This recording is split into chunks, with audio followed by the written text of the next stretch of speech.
कैसे हैं आप? आपका हार्दिक स्वागत है फ्रेंड्स हमारे यूट्यूब चैनल देवभूमि एग्जाम पॉइंट में। तो आज हम जो है फ्रेंड्स कुछ इंपोर्टेंट क्वेश्चंस लेकर आए हैं जो आगामी परीक्षा फॉरेस्ट इंस्पेक्टर के लिए बहुत ही इंपोर्टेंट होने वाले हैं। तो देखिए फ्रेंड्स, आज का पहला प्रश्न है, एक तत्व अभिक्रिया में एक इलेक्ट्रॉन त्याग कर M पॉजिटिव प्रकार का धनायन बनाता है, तत्व हो सकता है। तो आपको बताना है कि एक तत्व जो है अभिक्रिया में एक इलेक्ट्रॉन त्याग कर M पॉजिटिव प्रकार का धनायन बनाता है, तो तत्व हो सकता है, धातु हो सकता है, अधातु हो सकता है, ऑप्शन नंबर सी मिश्र धातु, या ऑप्शन नंबर डी ए और बी दोनों। तो देखिए फ्रेंड्स, अब हमको ये बताना है इसका राइट आंसर। तो देखिए फ्रेंड्स, इसका जो राइट आंसर है ऑप्शन नंबर ए जो है धातु जो है बिल्कुल राइट आंसर है। अब देखिए फ्रेंड्स, कुछ बात कर लेते हैं।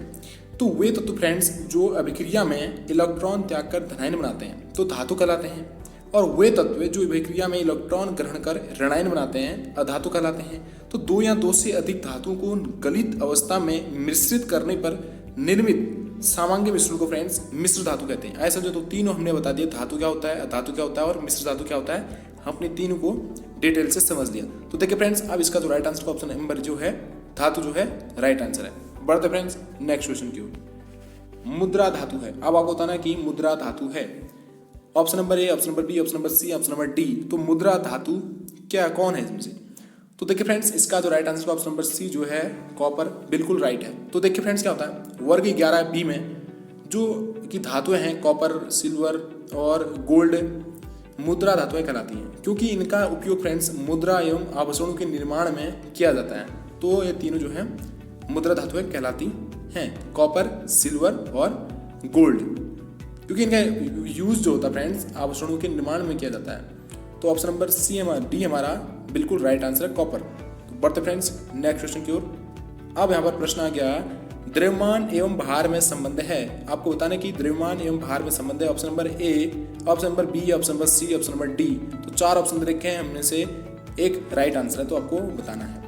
तो देखिए फ्रेंड्स, इसका जो right answer option number B जो है बिल्कुल राइट आंसर है। W बराबर mg जो है द्रव्यमान एवं भार में संबंध है, सभी को पता है।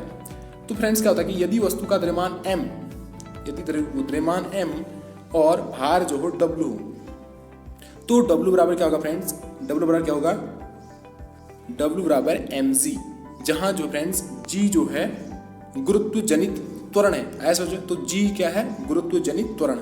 g क्या है, ये वाला गुरुत्व जनित त्वरण। तो ऑप्शन नंबर बी हमारा बिल्कुल राइट आंसर है।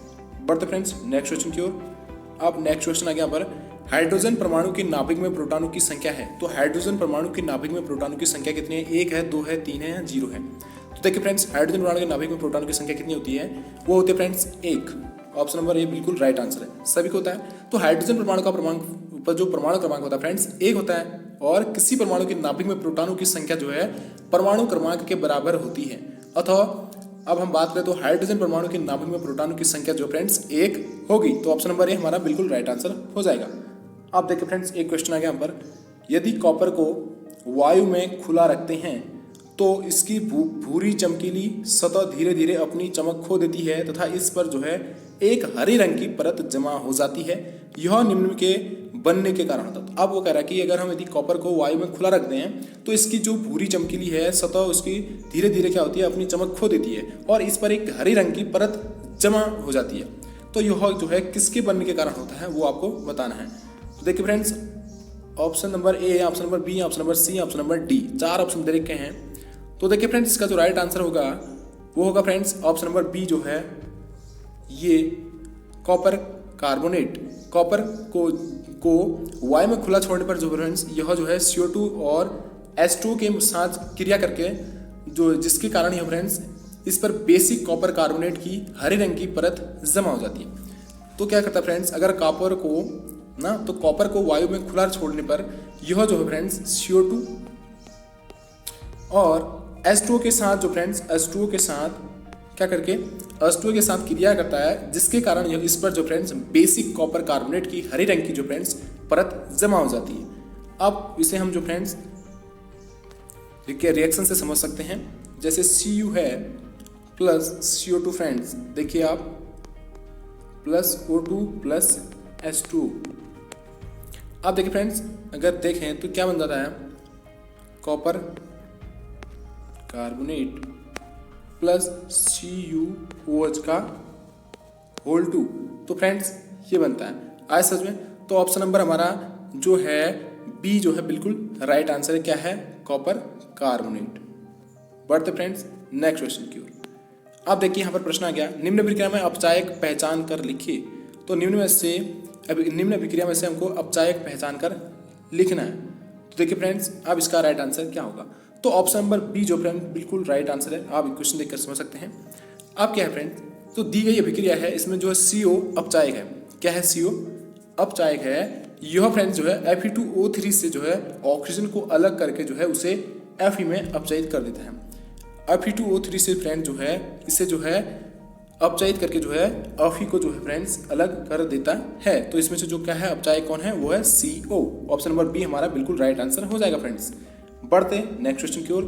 अब यहाँ पर क्वेश्चन आ गया कि अब देखिए एसिटैल्डिहाइड का IUPAC नाम क्या है? तो एसिटैल्डिहाइड का IUPAC नाम क्या है फ्रेंड्स? अब देखिए इसका रेफरेंस क्या होगा? तो एसिटैल्डिहाइड की अगर हम इसके जो IUPAC नाम की बात करें तो ऑप्शन नंबर बी हमारा एथेनल जो है बिल्कुल राइट आंसर है। तो एसिटैल्डिहाइड का IUPAC नाम क्या है? एथेनल है। अब देखिए फ्रेंड्स इस पर थोड़ा बात करते हैं क्या है। अब एसिटैल्डिहाइड की अगर हम संरचना की बात करें तो क्या होगा? H3H3COH इसकी संरचना है। ओके, तो अब IUPAC नाम जो फ्रेंड्स इसका एथेनल है। और एथेनॉल का रासायनिक सूत्र की बात करें तो एथेनॉल का अगर हम रासायनिक सूत्र की बात करें, एथेनॉल की बात करें तो C2H5OH इसका जो है एथेनॉल का रासायनिक सूत्र है। अब देखिए फ्रेंड्स इसका जो राइट आंसर का ऑप्शन नंबर बी जो है बिल्कुल राइट आंसर है। एसिटैल्डिहाइड का IUPAC नाम क्या है? एथेनल है। बढ़ते फ्रेंड्स नेक्स्ट क्वेश्चन की ओर। अब यहाँ पर एक प्रश्न आ गया, बकमिंस्टर फ्लोरीन एक अपरूप है। अब आपको बताना है कि बकमिंस्टर फ्लोरीन एक अपरूप है किसका है? फास्फोरस का है, सल्फर का है, कार्बन का है, टिन का है। अब देखिए फ्रेंड्स इसका राइट आंसर क्या होगा? तो देखिए फ्रेंड्स अगर बात करें इसके राइट आंसर की, ऑप्शन नंबर सी बिल्कुल राइट आंसर है। बकमिंस्टर फ्लोरीन एक अपरूप है कार्बन का। अब अपरूप क्या होता है फ्रेंड्स? अपरूप एक ही तत्व के एक से अधिक रूप होते हैं। ऐसा जो तो अपरूप का अगर हम बात करें तो अपर रूप एक ही तत्व के एक से अधिक रूप होते हैं। तो इनके भौतिक गुण भिन्न परंतु रासायनिक गुण जो होते हैं समान होते हैं। भौतिक गुण क्या होते हैं? भिन्न होते हैं और रासायनिक गुण जो समान होते हैं। जैसे हीरा, ग्रेफाइट एवं फ्लोरीन कार्बन के क्रिस्टलीय अपरूप हैं। क्या है? कार्बन के क्रिस्टलीय अपर रूप हैं। कौन कौन? हीरा, ग्रेफाइट एवं फ्लोरीन। तो ऑप्शन नंबर सी हमारा बिल्कुल राइट आंसर है कार्बन का। बढ़ते फ्रेंड्स नेक्स्ट क्वेश्चन की ओर। अब क्वेश्चन आ गया पर निम्नलिखित में अधातु तत्व है। तो निम्नलिखित में अधातु तत्व कौन है? Option A, option B, option C, option D. तो देखिए फ्रेंड्स अब ऑप्शन नंबर सी जो है बिल्कुल राइट आंसर है। तो ऑप्शन नंबर सी में दिए गए विकल्पों में से फ्रेंड्स और जो ऑप्शन नंबर सी यानी कि सल्फर जो है अधातु तत्व है, क्योंकि फ्रेंड्स क्या है यह इलेक्ट्रॉन ग्रहण करके ऋणायन बना सकता है और अधातुएं जो फ्रेंड्स विद्युत ऋणात्मक होती हैं। ये पॉइंट आप याद रखिए, अधातुएं जो हैं विद्युत ऋणात्मक होती हैं। ये क्या करते हैं फ्रेंड्स? इलेक्ट्रॉन ग्रहण करके ऋणायन बना देती हैं, तो इसलिए ये अधातु हैं। तो बढ़ते फ्रेंड्स नेक्स्ट क्वेश्चन की ओर।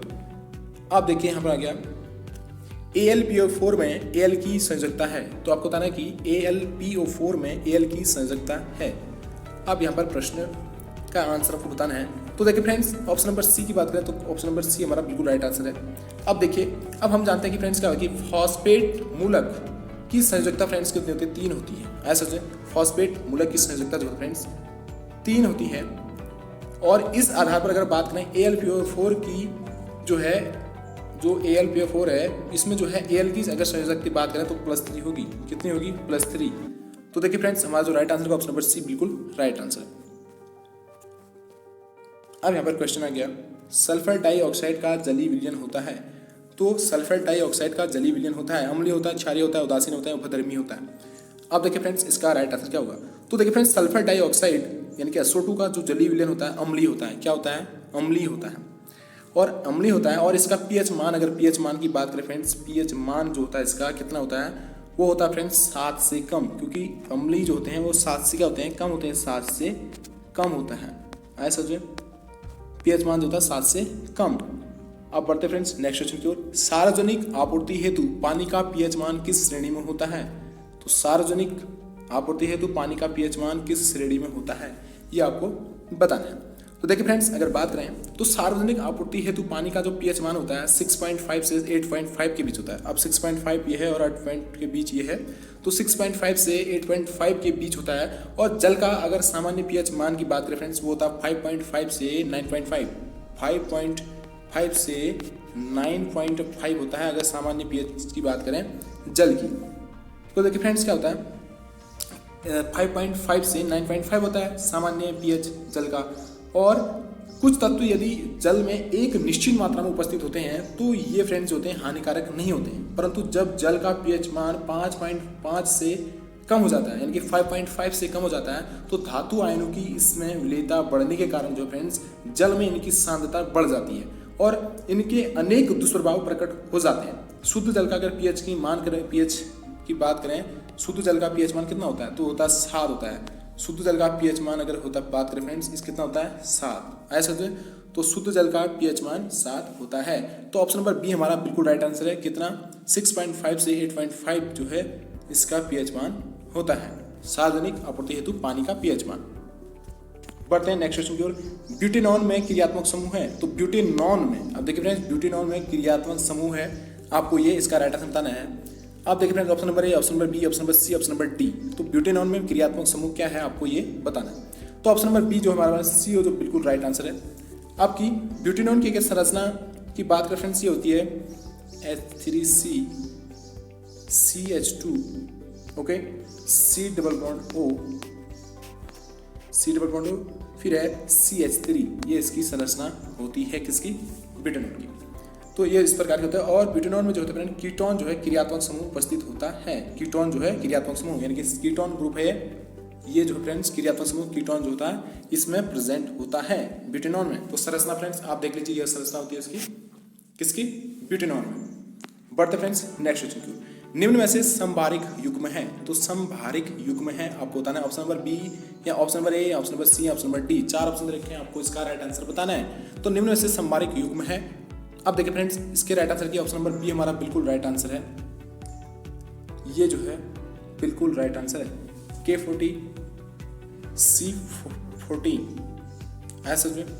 तो देखिए फ्रेंड्स इनका प्रमाण क्रमांक डिफरेंट है लेकिन द्रव्यमान संख्या जो है समान है, ऐसा जो। तो देखिए फ्रेंड्स क्या होता है, अगर बात करें हम इस क्वेश्चन पर, तो वे तत्व जो फ्रेंड्स जिनकी द्रव्यमान संख्या समान होती है परंतु परमाणु संख्या जो फ्रेंड्स भिन्न भिन्न होती है, ऐसा जो तो संभारिक कहलाते हैं। अब देखिए फ्रेंड्स क्या है, इनका जो द्रव्यमान संख्या जो फ्रेंड्स यानी कि 40-40 है दोनों की, पोटेशियम और कार्बन की ना, तो दोनों की क्या है समान है द्रव्यमान संख्या, लेकिन इनका जो है ये परमाणु क्रमांक जो फ्रेंड्स डिफरेंट है। तो देखिए फ्रेंड्स क्या होता है, संभारिक कहलाते हैं। अब देखिए फ्रेंड्स ये कार्बन नहीं, ये कैल्शियम फ्रेंड्स, क्योंकि यहाँ पर सी है, ये सी कैल्शियम। तो इसके लिए इसको इनके उदाहरण हैं ऐसा जो है। तो पोटेशियम और कैल्शियम के जो फ्रेंड्स परमाणु क्रमांक जो हैं अलग अलग हैं और इनके जो है परमाणु द्रव्यमान जो फ्रेंड्स, इसका तो द्रव्यमान जो है वो सेम है। तो ऑप्शन नंबर बी हमारा बिल्कुल राइट आंसर हो जाएगा। अब देखिए फ्रेंड्स प्रत्येक रासायनिक यौगिक में स्थित तत्व एक निश्चित भारानुपात में संयोग करते हैं, इस कथन को कहा जाता है। प्रत्येक रासायनिक यौगिक में स्थित तत्व एक निश्चित भारानुपात में संयोग करते हैं, इस कथन को कहा जाता है। ऑप्शन नंबर ए द्रव्यमान संरक्षण का नियम, ऑप्शन नंबर बी स्थिर अनुपात का नियम, ऑप्शन नंबर सी डाल्टन का नियम, ऑप्शन नंबर डी मोनानुपाती अनुपात का नियम। अब देखिए फ्रेंड्स इसका राइट आंसर क्या होगा, तो ऑप्शन नंबर बी हमारा बिल्कुल राइट आंसर है, स्थिर अनुपात का नियम, क्योंकि ये इसका राइट आंसर है। उपरोक्त कथन अगर बात करें फ्रेंड्स, स्थिर अनुपात का नियम है जिसके अनुसार जो फ्रेंड्स प्रत्येक शुद्ध रासायनिक यौगिक में स्थित तत्व जो फ्रेंड्स एक निश्चित भारानुपात में पाए जाते हैं, चाहे उसे किसी भी विधि से बनाया जाए प्राप्त किया जाए, ऐसा जो है। तो ऑप्शन नंबर बी हमारा फ्रेंड्स स्थिर अनुपात का नियम है, जो उपरोक्त कथन हमको दिया गया है, ये क्या है, स्थिर अनुपात का नियम है। बढ़ते हैं फ्रेंड्स नेक्स्ट क्वेश्चन की ओर। अब आगे हरे फलों को कृत्रिम ढंग से पकाने हेतु प्रयुक्त गैस है, तो अगर जो कोई हरे फल हैं उन्हें कच्चे फल जो है इन्हें पकाने के लिए कृत्रिम ढंग से कौन सी गैस प्रयुक्त की जाती है, आपको इसका राइट आंसर बताना है। तो देखिए फ्रेंड्स इसका राइट आंसर सभी को पता है, एसिटिलीन जो है फ्रेंड्स इसका राइट आंसर ऑप्शन नंबर ए। अब क्या होता है कि एसिटिलीन C2H2 बोलते हैं जिसे, का प्रयोग जो फ्रेंड्स हरे फलों को कृत्रिम रूप से पकाने में किया जाता है। और देखिए फ्रेंड्स इसके अतिरिक्त अगर बात करें तो एसिटिलीन का उपयोग जो है ऑक्सी एसिटिलीन ज्वाला के रूप में धातुओं को जोड़ने में किया जाता है। आया समझ में। तो एसिटिलीन का दूसरा प्रयोग कहाँ होता है, ऑक्सी एसिटिलीन ज्वाला के रूप में धातु को जोड़ने में इसका प्रयोग किया जाता है। ऑप्शन नंबर हमारा ए, एसिटिलीन गैस का प्रयोग होता है हरे फलों को कृत्रिम ढंग से पकाने के लिए। बढ़ते हैं नेक्स्ट क्वेश्चन की ओर। किस तत्व की परमाणु संख्या 31 है? आपको बताना है कि किस परमाणु की संख्या 31 है। आपको ये सिंपल सा क्वेश्चन है फ्रेंड्स, सभी को आ जाएगा। आप देखिए फ्रेंड्स इसका राइट आंसर क्या होगा। आप होगा ऑप्शन नंबर सी जो है फ्रेंड्स बिल्कुल राइट आंसर है, बिल्कुल राइट आंसर है। अब देखिए गैलियम की परमाणु संख्या फ्रेंड्स कितनी होती है, 31 होती है गैलियम की। Ga इसका प्रतीक है गैलियम का, तो Ga की कितनी होती है, 31 परमाणु संख्या ना, परमाणु क्रमांक जो होता है 31 होता है। और बोरान की बात करें फ्रेंड्स, बोरान की बात करें तो बोरान की संख्या कितनी होती है, परमाणु क्रमांक 5 होता है। और एल्यूमिनियम की बात करें, बोरान की 5, एल्यूमिनियम कितना होता है, देखिए फ्रेंड्स इस पर बात करते हैं। बोरान जो होता है 5, एल्यूमिनियम 13 ना, गैलियम कितना 31। अब हमारा कौन बचा है पर, वो है जो होता है इंडियम, तो इंडियम का होता है 49, इसका कितना होता है 49 होता है इसका परमाणु। ऐसे सोचो फ्रेंड्स, तो 31 किसका है, गैलियम का है।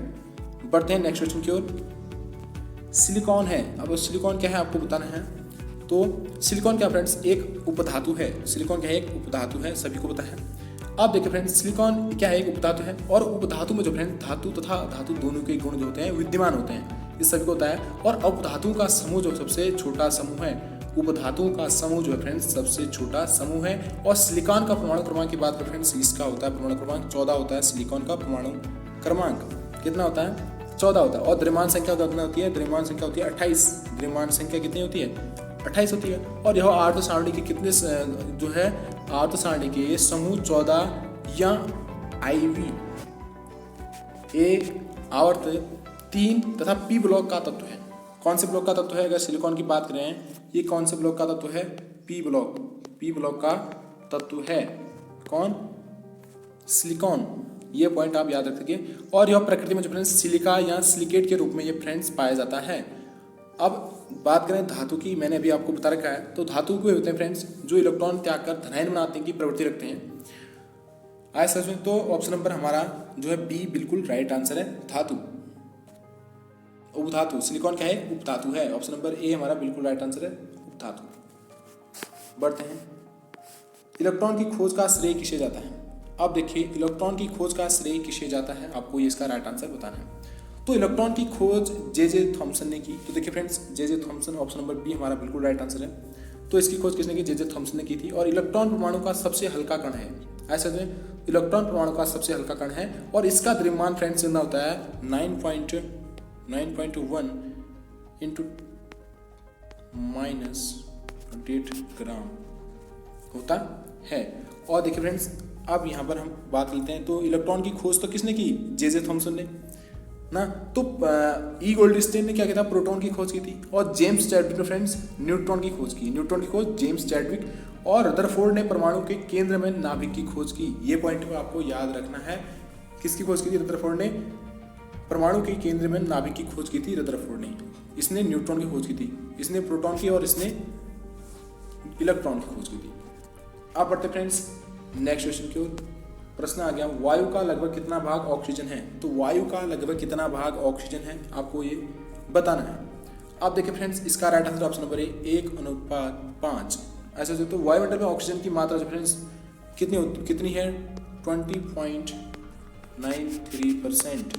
जो फ्रेंड्स ये वायुमंडल में ऑक्सीजन की मात्रा है। और जो आयतन के अनुसार फ्रेंड्स वायुमंडल का लगभग 5वां भाग है ना। तो अथवा अनुपातिक रूप से अगर इसे हम देखें तो 1:5 लिख सकते हैं। कितना 1:5 लिख सकते हैं। ऑप्शन नंबर ए बिल्कुल राइट आंसर हो जाएगा। अब यहाँ पर प्रश्न आ गया, C2H6 किस प्रकार का हाइड्रोकार्बन है, आपको बताना है। अब देखिए फ्रेंड्स इसका राइट आंसर क्या होगा। तो देखिए फ्रेंड्स अगर इसके राइट आंसर की बात करें, ऑप्शन नंबर ए एल्केन है, या option number B alkene, option number C alcohol, option number D alkyne. अब देखिए फ्रेंड्स इसका right answer option number A बिल्कुल राइट आंसर है, ऑप्शन नंबर ए। तो एथेन अगर C2H6 जो है फ्रेंड्स एल्केन श्रेणी का सदस्य है, ऐसा तो एल्केन श्रेणी का सदस्य है एथेन। और यह फ्रेंड्स क्या है, एक संतृप्त हाइड्रोकार्बन है। क्या है, संतृप्त हाइड्रोकार्बन है। और एल्केन यौगिकों का फ्रेंड्स होता है, सामान्य सूत्र की बात करें तो क्या होता है CnH2H2n+2। इसका जो फ्रेंड्स सामान्य फॉर्मूला होता है। और सभी एल्केनों में जो फ्रेंड्स कार्बन जो है समचतुष्फलकीय होता है, ऐसा जो है। और एल्कीन जो होता है फ्रेंड्स असंतृप्त हाइड्रोकार्बन होते हैं जिनमें जो है कार्बन कार्बन द्विबंध उपस्थित होता है, ऐसा जो है। तो देखिए फ्रेंड्स ऑप्शन नंबर ए हमारा बिल्कुल राइट आंसर हो जाएगा। बढ़ते हैं नेक्स्ट क्वेश्चन की ओर। कृत्रिम सिल्क के रूप में कौन सा संश्लेषित रेशा जाना जाता है? तो कृत्रिम सिल्क के रूप में कौन सा संश्लेषित रेशा जाना जाता है? Option number nylon, option B rayon, option C सूत, ऑप्शन डी टेरिलीन। तो कृत्रिम सिल्क के रूप में जो है फ्रेंड्स वो जाना जाता है ऑप्शन नंबर बी रेयान को जो है जाना जाता है। अब देखिए फ्रेंड्स, अब रेयान क्या है? तो देखिए फ्रेंड्स, रेयान जो है फ्रेंड्स एक अर्ध संश्लेषित रेशा है जिसे फ्रेंड्स कृत्रिम सिल्क भी कहा जाता है। और इसका प्रयोग, अब देखिए फ्रेंड्स, इसका उपयोग जो है बेड की चादरें, जो फ्रेंड्स कालीन आदि बनाने में इसका प्रयोग किया जाता है। और लाइनॉन की बात करें, नायलॉन जो होता है फ्रेंड्स ये जो है ये संश्लेषित रेशा है, ऐसा जो। और सूत की बात करें तो सूत जो फ्रेंड्स इसका उपयोग होता है कपड़े बनाने में किया जाता है, सूत का प्रयोग। और टेरिलीन, अब इस पर भी देख लेते हैं टेरिलीन क्या है। तो टेरिलीन या डेक्रॉन एथिलीन ग्लाइकॉल एवं टरेथेलिक अम्ल के बहुलकीकरण से निर्मित होता है। और इसका उपयोग जो फ्रेंड्स विभिन्न प्रकार के वस्त्रों को, इनकी टेरिकोट, टेरिसिल्क आदि को बनाने में इसका प्रयोग किया जाता है टेरिलीन का, ऐसा जो। तो हमारा जो इसमें से अब राइट आंसर कौन होगा, वो होगा क्या? ऑप्शन नंबर बी रेयान बिल्कुल राइट आंसर है। कृत्रिम सिल्क के रूप में कौन सा संश्लेषित रेशा जाना था, प्रश्न आएगा तो ऑप्शन नंबर बी हमारा बिल्कुल राइट आंसर रेयान। बढ़ते हैं नेक्स्ट क्वेश्चन की ओर। ऑक्सीजन के एक परमाणु का भार होता है, आप देखिए फ्रेंड्स, ऑक्सीजन के एक परमाणु का भार होता है, आपको बताना है। तो ऑप्शन नंबर बी हमारा बिल्कुल राइट आंसर है फ्रेंड्स, ये जो है ऑप्शन बी में बिल्कुल राइट आंसर हो जाएगा। 16/6.022 इंटू 10⁻23 ग्राम जो है ये बिल्कुल राइट आंसर है। ऑक्सीजन के एक परमाणु का भार होता है। अब देखिए फ्रेंड्स, बढ़ते हैं। अब अगर हम बात करें तो इस पर देखिए, ऑक्सीजन के एक परमाणु का भार, ऑक्सीजन बोला है तो ऑक्सीजन जो होता है, देखिए ऑक्सीजन होता है O ना, तो O का परमाणु भार बटे अवोगाद्रो संख्या ना, तो O का परमाणु भार कितना होता है 16, और अवोगाद्रो संख्या कितनी होती है 6.022 यही होती है ना, गुणा 10⁻23 होती है। तो देखिए फ्रेंड्स हमारा जो है ये 23 ग्राम, तो ये हमारा ऑप्शन नंबर बी बिल्कुल राइट आंसर है, क्योंकि जो 16 है ये क्या है ऑक्सीजन का परमाणु भार, और ये क्या है अवोगाद्रो संख्या, तो ऑप्शन नंबर बी हमारा बिल्कुल राइट आंसर हो जाएगा। बढ़ते हैं फ्रेंड्स नेक्स्ट क्वेश्चन की ओर। अब नेक्स्ट क्वेश्चन आ गया हमारा, जिस ताप पर द्रव का वाष्प दाब वायुमंडलीय दाब के बराबर हो जाता है उसे क्या कहा जाता है? अब देखिए फ्रेंड्स, जिस ताप पर द्रव का वाष्प दाब वायुमंडलीय दाब के बराबर हो जाता है उसे क्या कहते हैं? अब देखिए इसका राइट आंसर क्या होगा। अब इसका right answer option number B जो है बिल्कुल राइट आंसर है, क्वथनांक कहलाता है। अब देखिए जिस ताप पर फ्रेंड्स द्रव का वाष्प दाब वायुमंडलीय दाब के बराबर हो जाता है उससे जो है क्वथनांक कहते हैं। ऑप्शन नंबर बी बिल्कुल राइट आंसर है। बढ़ते हैं नेक्स्ट क्वेश्चन की ओर। निम्न में से किस गैस का द्रवीकरण आसानी से होता है? अब किस गैस का द्रवीकरण आसानी से होता है आपको ये बताना है। Option number A NH3, option number B SO2, option number C H2, option number D CO2। आपको बताना है कि किस गैस का द्रवीकरण आसानी से होता है। अब इसका right answer option number B बिल्कुल राइट आंसर है SO2। अब देखिए फ्रेंड्स, अब जिस गैस का क्रांतिक ताप फ्रेंड्स अधिकतम होगा उसका द्रवीकरण सरलता से हो जाएगा। आपको ये पॉइंट याद रखना है, जिस गैस का फ्रेंड्स क्रांतिक ताप अधिक होगा और उसका द्रवीकरण फ्रेंड्स सरलता से हो जाता है, ऐसा। तो ऑप्शन नंबर हमारा बिल्कुल राइट आंसर है SO2। लास्ट क्वेश्चन में फ्रेंड्स देखिए, आज का लास्ट प्रश्न है, जठर रस में उपस्थित HCl का प्रमुख कार्य है। तो जठर रस में उपस्थित जो है HCl हाइड्रोक्लोरिक एसिड का प्रमुख कार्य क्या है आपको बताना है। तो देखिए फ्रेंड्स, इसका राइट आंसर जो है आपको लगाना है, 4 ऑप्शन रखे हैं। ऑप्शन नंबर ए क्या कहता है कि निष्क्रिय पेप्सिनोजन को सक्रिय करना। ऑप्शन नंबर बी कहता है भोजन के माध्यम को अम्लीय रखना। ऑप्शन नंबर सी निष्क्रिय प्रोरीन को सक्रिय करना। ऑप्शन नंबर डी उपरोक्त सभी। अब देखिए फ्रेंड्स इसका राइट आंसर क्या होगा। तो देखिए फ्रेंड्स, ये जो है इसका राइट आंसर की बात करें तो ऑप्शन नंबर डी हमारा बिल्कुल राइट आंसर है, उपरोक्त सभी इसके जो फ्रेंड्स कार्य हैं HCl के। अब क्या होता है, जठर रस में उपस्थित जो HCl का प्रमुख कार्य होता है जो आमाशय में पहुंचे भोजन को अम्लीय बनाने के अतिरिक्त पेप्सिन और रेनिन एंजाइमों की निष्क्रिय संरचनाओं को सक्रिय करना होता है। और इसके अतिरिक्त जो होता है फ्रेंड्स, यह भोजन के साथ जो है आए हानिकारक जीवाणु को नष्ट करता है और भोजन को सड़ने से भी बचाता है। ऐसे वजह तो ऑप्शन नंबर डी हमारा बिल्कुल राइट आंसर है। जठर रस में उपस्थित HCl का जो प्रमुख कार्य है ये सभी उसके कार्य हैं। तो देखिए फ्रेंड्स, आज हमने कुछ क्वेश्चंस पर डिस्कस की। अगर आपको हमारे वीडियो पसंद आए प्लीज़ लाइक कर दीजिए। चैनल नए व्यूअर है तो चैनल को प्लीज़ सब्सक्राइब कर लीजिए, शेयर कीजिए। मिलते हैं नेक्स्ट वीडियो में, तब तक के लिए ढेर सारी शुभकामनाएं फ्रेंड।